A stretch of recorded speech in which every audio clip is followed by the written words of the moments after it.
Thank you everybody for coming. It's lovely to see everyone, both new faces, old faces.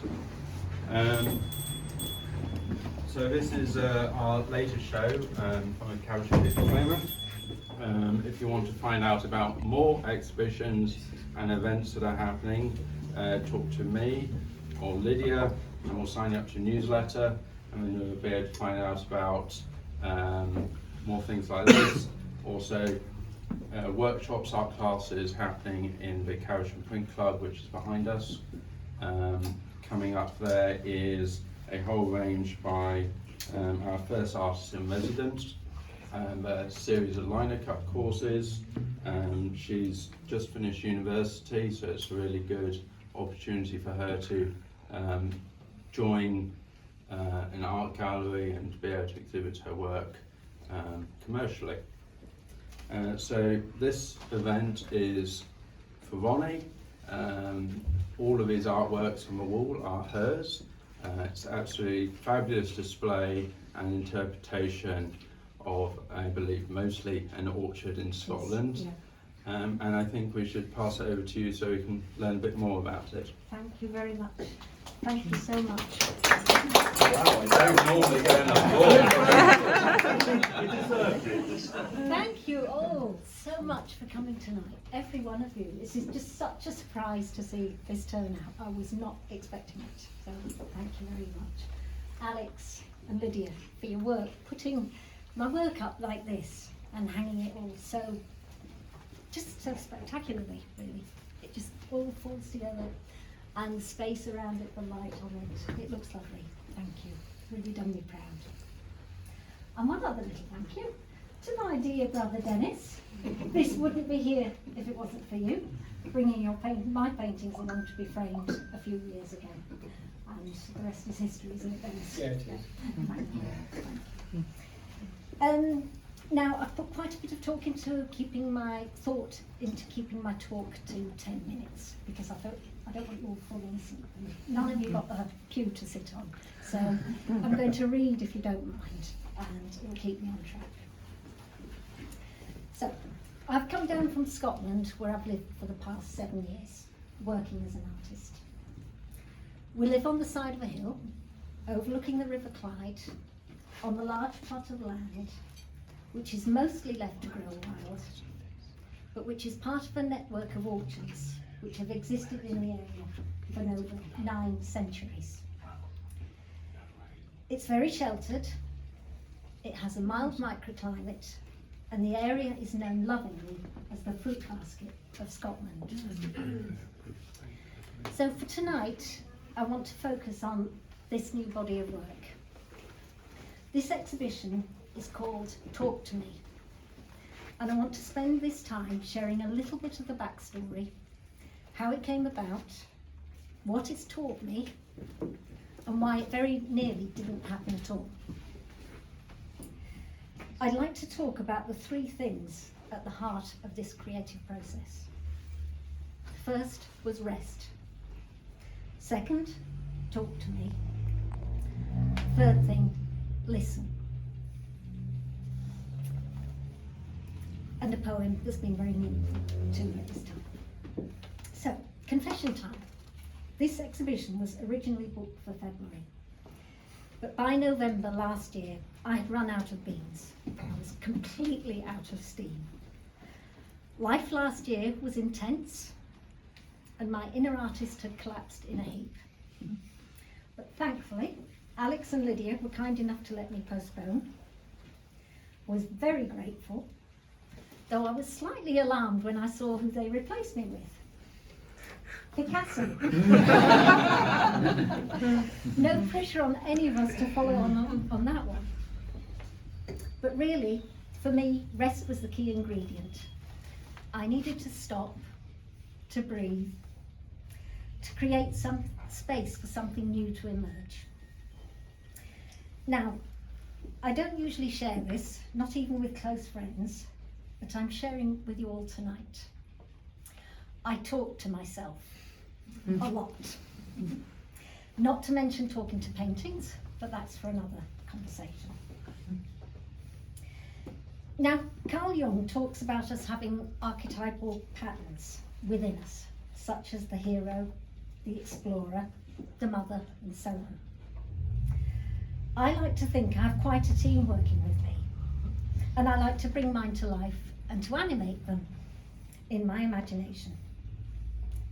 So during this time of pausing and giving myself space, I became aware that my inner artist had gone AWOL. I knew it was time to investigate.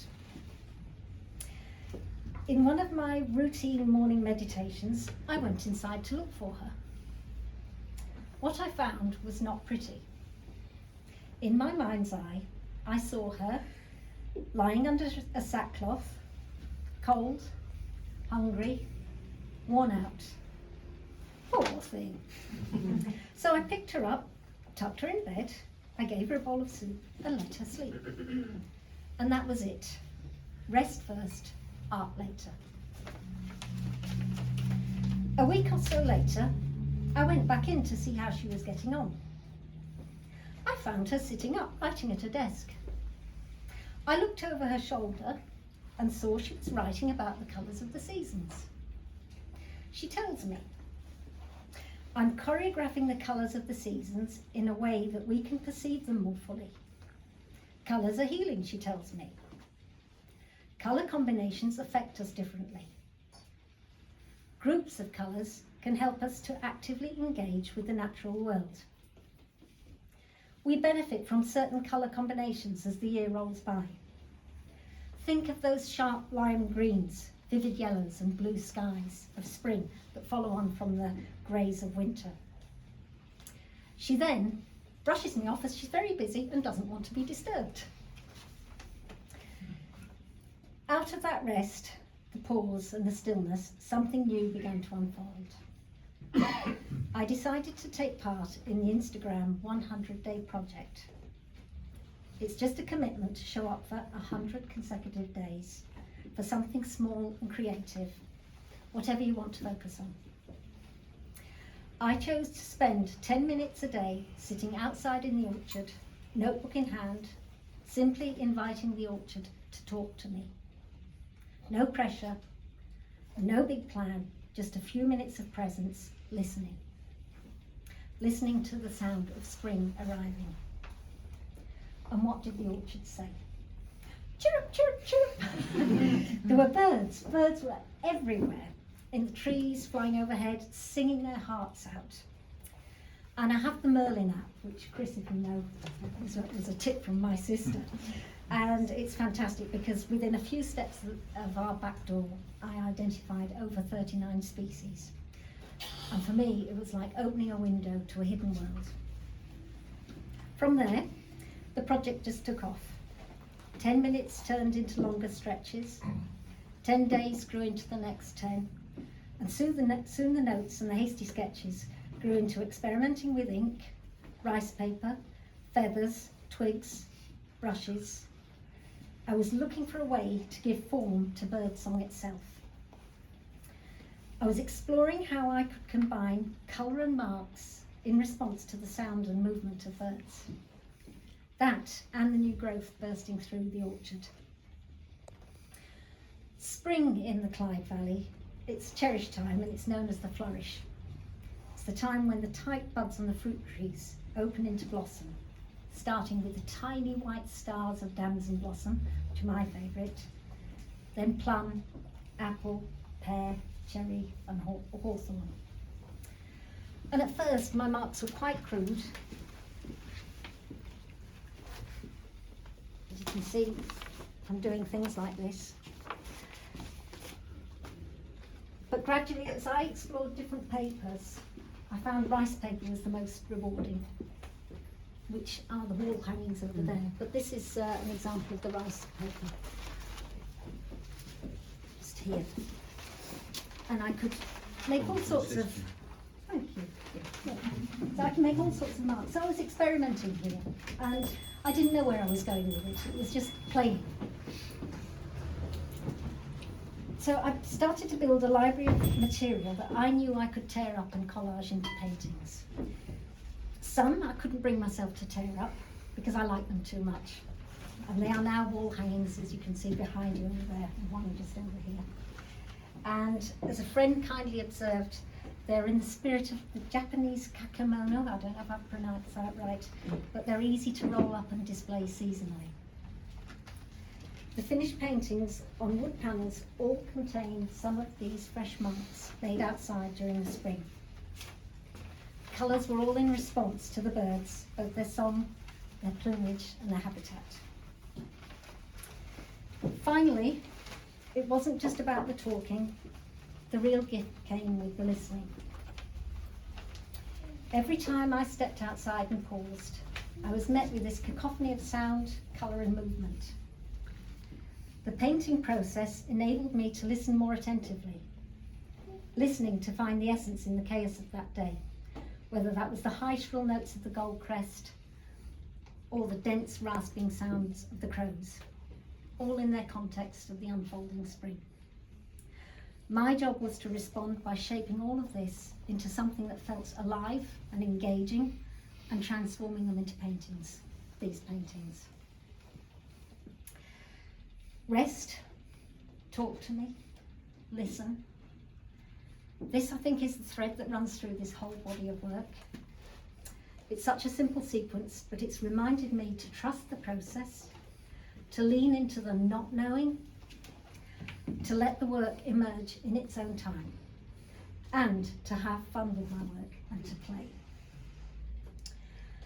I'd like to close now with a short poem that's been important to me. It's called Spaciousness by Erin Cowart.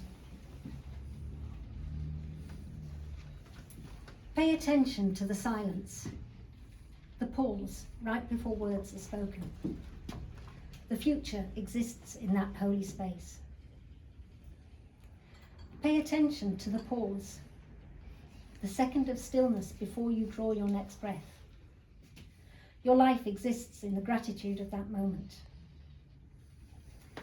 Pay attention to the spaces, the brief breaks between action and non-action. Your soul hangs in the balance of that time. Do not be like the crowd running from one moment to the next, without silence, without pause, without space, and missing the whole point of existence. Honour the silence, praise the pause, celebrate the space. They are your life. Thank you so much for being here. Please enjoy the painting.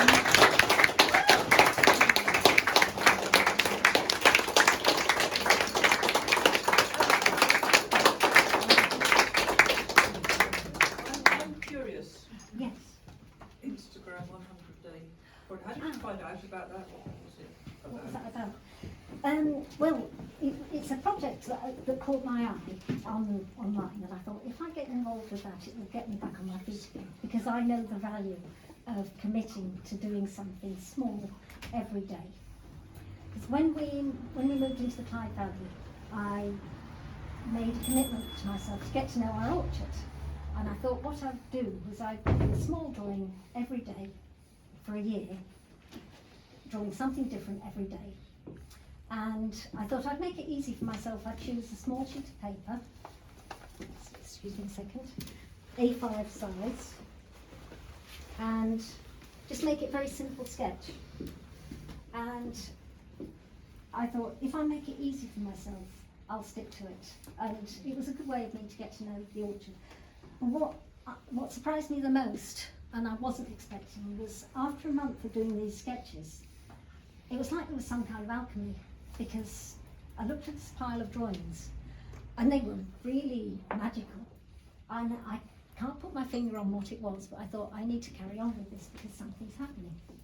So I did another month and another month. And what I found was my work started to change. I got more and more engrossed in it. I learned loads about the orchard. I discovered so many things growing there. I've got over 400 sketches in the sketchbooks, which I've brought for this evening to see. And it was just something magical. So from there, I had this whole set of a year's worth of drawings. And from there, I thought, I've got to take it somewhere. And I developed them into paintings. and I had an exhibition where I live in Lanark, and I did the whole year round, whole sequence of paintings following the orchard year.